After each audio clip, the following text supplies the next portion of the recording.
All right, everyone. Good afternoon. Hope you all are well. I'm going to jump right into the crypto edge. I'm going to basically go through this slide deck, um, and then I'll jump around a little bit at the end. Big picture. This is the first, edition I've done, or 22 slides on crypto edge in a long time.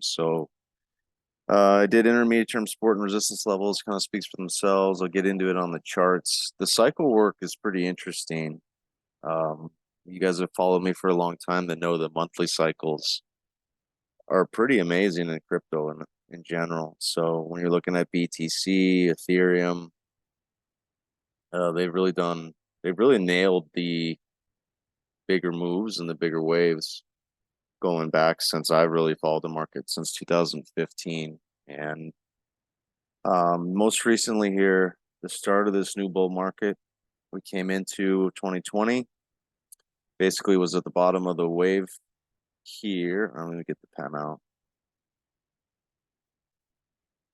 The Ethereum waves are really pretty amazing. Also, I like to look at those on the daily chart. So again, these aren't highs and lows as far as price, guys. These are turning points in time. So sometimes you have cycle inversion where you get a high with a low visually on the cycle, or vice versa.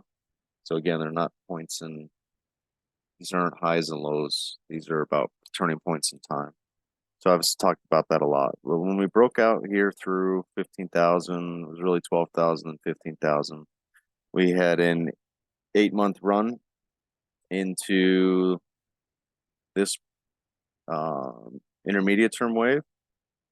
And then the full cycle resulted in the peak here, most recent highs 2022. And we've had an 8 count down. The first 8 count down put a pretty good low. I believe it was in the pi. And that coincided again with this turning point here. So this was from the highs along with the major turn, right? We had a mid-cycle low followed by another 4 count down. Lines up here in July with this turning point. That was the low. Now, coincidentally, the high on this wave was produced the low in November. And I think that's a very good candidate for the all-time low of this bear market. But typically these bear markets in crypto, they're 2 to 3 years, and you make a low and then you do some work sideways. So there's a lot still to navigate on the other um, turning points and the other intermediate term waves. All right, right now we are in another 9 cycle count on the longer term monthly. I talk about it there. You can read about on the analysis, and then the monthly, same thing I just went over a little bit more in depth. The daily cycle, you can see it a little bit closer up. So here was the breakout. And this weekly cycle did a good job, basically put in the highs. And then on the downside of this move, we put in a low here, again, cycle inversion, but lines up with both these waves, the weekly and the daily. So that was a low followed by another high. So there's a good rhythm here, very cyclical. All right, and then here was that bottom into the 200 I talked about. Again, there in July, perfectly with the top of this wave. And then we had another cycle low most recently. Again, there's the November move. So going forward, June and July actually matters a lot. It's very seasonal. Usually November, December, January, you have big major turning points in Bitcoin. Then you also have the summer, June, July, and we're shaping up for more of the same coming into the next month. And so what that means is a couple things. After consolidating here in this bullish candle, it's kind of started the new move up. And there's a pattern here of higher lows. So if you can't hold the term structure, if you can't hold this trend into the summer, that's going to open up the door for a retest of the lows out into 2024. And I'll show you guys another look at that. It's important to think about the other cycles and the other global economic macro. Everything matters. Everything is connected. Growth isn't going to slow, or the slow growth cycle is not going to bottom until next year. We have 2 more quarters of slowing growth. We haven't even played out the full credit cycle. Silicon Valley Bank was just the first cracks and a much bigger problem. So when you start to look at more of the other global macro cycles, whether it's the consumer cycle or the jobless claims, the unemployment cycle, all that stuff's late cycle. We haven't had those stages of the game play out yet. And so when we talk about a turning point here in the summer, we've already seen equities and NASDAQ make new highs the last few weeks, and Bitcoin can't rally. So it sets up for when you have growth slowing hard in a quad type of 4 environment, that's the worst case for Bitcoin. High beta, it's an asset, trades more like a commodity.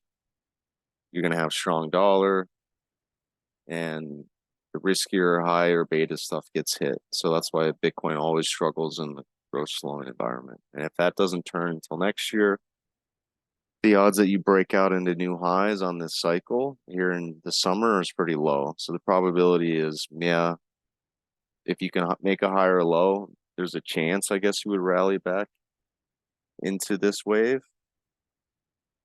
But most likely can't hold here. There is risk that you move back down, whether that's a retest of the lows. I'll talk about some other areas on the chart. So that's the thinking. When I look at the monthly chart, I highlighted here the 8.6 count. You guys have followed me for a while. It's a derivative of pi. It's a cyclical phenomenon, but we had rallies into 8 on this last bull market, followed by 8 months down. Another rally, 8 months down. Basically 8 months sideways, broke out, new highs. Another 8-month move to retest the highs. And then there's your drop. So we've rallied off the lows into another 8 count, but this is what I mean. We're starting another count with the cycle being high. So it leaves the door open for move back lower, or at least there's some more digestion, some more work we're going to have to do. All right, we just got to go further out in time. All right, so that's that. I talk about, these are just some of the technicals on the weekly. I think the last time I did an update was here. And then I talked about if you can't hold 30,000, that's just going to send you right back to pi. That was a call that played out over the last 18 months. And not surprised that you held pi, got nice and tight, broke out, couldn't regain these levels. So again, kind of vulnerable here, whether or not you're going to get a higher low. If not, it opens the door for retest of pi. That's actually why I'm still that, along with the overall global macro cycle, economic cycle, with U.S. growth slowing and the overall economy slowing. We're running that short. I want to be more aggressively hedging with Bitcoin. I'll talk about some other ideas alongside. Here's a daily chart. Again, here's the move up. This was pretty technical. Here's the downtrend, flagging pattern, nice base. Boom, real money candle, took out that pattern. It moved you into this new regression channel. This is the top of the range. Probably had a lot of people puking right into the breakout level. That was your higher low. And then this is your new trend. So again, this is very key, 25,000 area with this turning point into the summer. Pi on the dailies down at 22,000, pretty major, and then this support level. trying to speed up this. I wanted to hit on some alts. I don't know. I don't want to make this video too long. All right, here's Ethereum. I talked about this. I don't know. I think I mentioned it in the CycleEdge Pro piece I wrote up, but we had 18 out of 20 turning points on this daily chart. This purple wave, the cycle's done a really good job. So here we had a low coming off a high. Boom, rally up, new highs with the cycle, back down. That produced a low on this turning point. This high and this low are the only ones that didn't produce cycle highs. So it was still, you know, it's still helpful to know that you held here and you rally. You actually went a little bit higher, but nonetheless, that was good. And then here, this cycle produced your higher low to a new high, another major high that was produced on the cycle. You go from here to the cycle lows, and then you actually got a lower low, but you had another move lower into this cycle turning point. That produced a low. Here produced a high, a low. Again, you had lower lows from there, but basically right on time with the turning point. That was a low, another high, another. And here we had a pattern of lower highs on the turning point. So lower high, turning point, lower high, turning point, lower high, turning point, right along support. And that created this descending wedge or triangulation pattern. All right, when that broke out, still didn't go very far in ETH, made a high, made a low, made a high. And here, guys, again, is this turning point in June. All right, do you get a higher low and a move back up? If we can't hold here June, then that just opens the door for maybe another low closer to July before we have a turning point. So June, July is coming up major, but that cycle's done a great job on the daily. So we'll keep an eye on that. This is just a bigger look. I didn't talk about the longer term wave, but this was pretty good on the monthly level. Produced the low in ETH. All right, the breakout happened with the turning point right here. And so again, this March major turn, I think it lines up more likely that we get a move back down and bottom out again in March, just based on what the cycle's doing. Equities are high. If they go back lower, it's going to take the crypto market with it.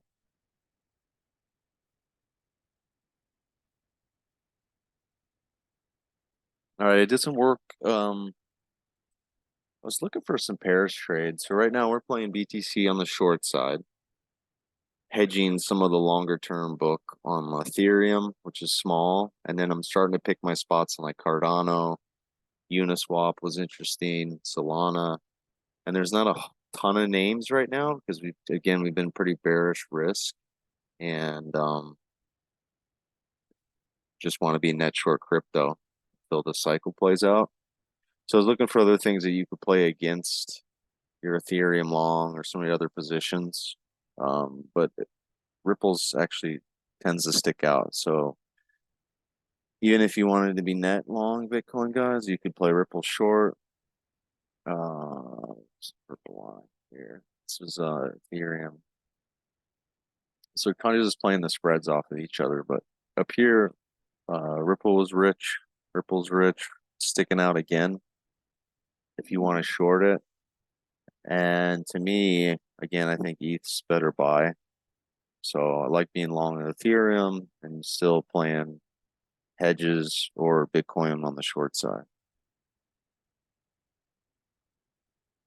I get into this was Solana that was creeping out or on the low end, the low side, a little bit cheaper. Dogecoin's held up pretty well. Litecoin's held up pretty well. I did some cycle work on Solana. Again, we're coming into this June period. I'll just touch on it. Here's the highs, here's the low. This was pretty tight trading, all right? There's a high with the cycle, there's a low with the cycle, another high with the cycle. But we're still just in this period of lower highs and um, consolidation or triangulation. But I do think based on coming from here lower, anything around 16, you get back to these lows, you want to be a buyer in Solana, especially if it lines up with the cycle turning point. I'd rather be buying it here with the turn than a rally into that high and chasing it.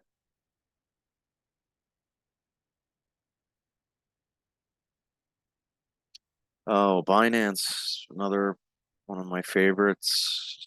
It's probably the best exchange that you can trade.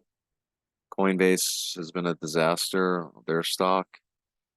So uh, there's some very nice cycles. Binance broke out here, pretty much peaked with the cycle turning point. There's your lows, high, high, pivot low coming from here.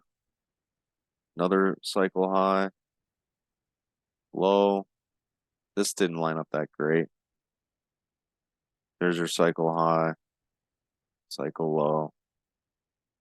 So still didn't break out on this cycle. And again, June, July, I think I'm a buyer down here, guys, this summer on Binance.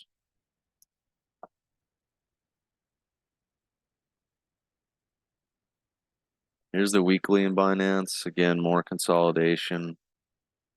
Depends how you trade it. Cycle's got some room to come in lower into June, July. So this summer is going to be really interesting for crypto.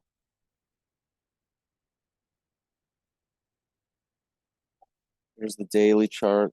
This is us talking about if we can drift into the bottom of this range, lining up with the cycle this summer. It's a good buying opportunity. That this channel's just done a great job. So lots of good moves to trade in here. I'd rather be busy doing that. And I'd rather be long Binance and shorting Bitcoin at the top of the range. Play the two off of each other like that. So that's an idea. Some of the meme coins, I haven't followed these for very much at all. Just kind of been seeing some of them. Floki's interesting down here. I think I did my first trade on this Elon just to have something in it, so I paid attention. So I pay better attention to it. Baby Doge down here. So some of those may be interesting against your BTC shorts. Pepe had some. I'll just talk about the cycles real quick. There's the low. There's your high. Crazy move. Another subsequent lower high with the cycle. Another lower high with the cycle. There's your low. Market tried to break out here. No follow through. And again, the summer is going to be interesting. So I'll do some more technical work on that. But nothing trending as of yet there to get too excited about. I think you're better off just buying it when it's really down, kind of slowly averaging in. Same thing, drifting lower. I think this is not a bad spot to nibble a little here, guys. Maybe we can get a rally back up to the top of the range on this cycle. I did some work on DeFi. I'll save that for another video. So just to summarize, I like the BTC short. I've been signaling that, and I will be signaling that more in the crypto CycleEdge service. I'll show you where to get to that in a second. But I've been mentioning some of these BTC shorts in the CycleEdge Pro, along with everything we're doing in bonds, gold, dollar, equities, etc. All right, guys. So if you want to get back involved, here's the trade signal analysis, position updates. You can subscribe here.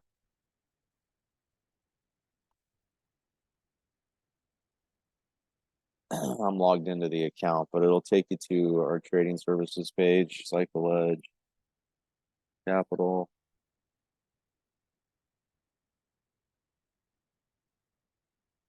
And I got some pretty good discounts on both of these services right now. It's 50% off. You sign up for the year. This is $100 a month. And I believe I did the same for CycleEdge Crypto. But just click there. It'll show you the details. And I think that's it for this video. Let me see if there's anything else I wanted to touch on. I was looking at the spread here on Bloomberg between BTC and Ethereum. Nothing really to speak of. This gap was pretty wide. We're trading kind of lockstep right now, so I like the same. Play BTC short. I think you're still going to get better shots to buy Ethereum deeper. So I'm playing the crypto market net short. And I think there was one other thing I had teed up. We kind of talked about most of this.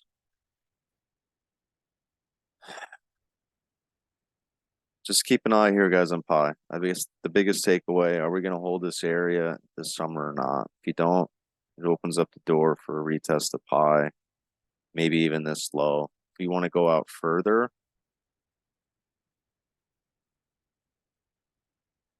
like what's below Pi,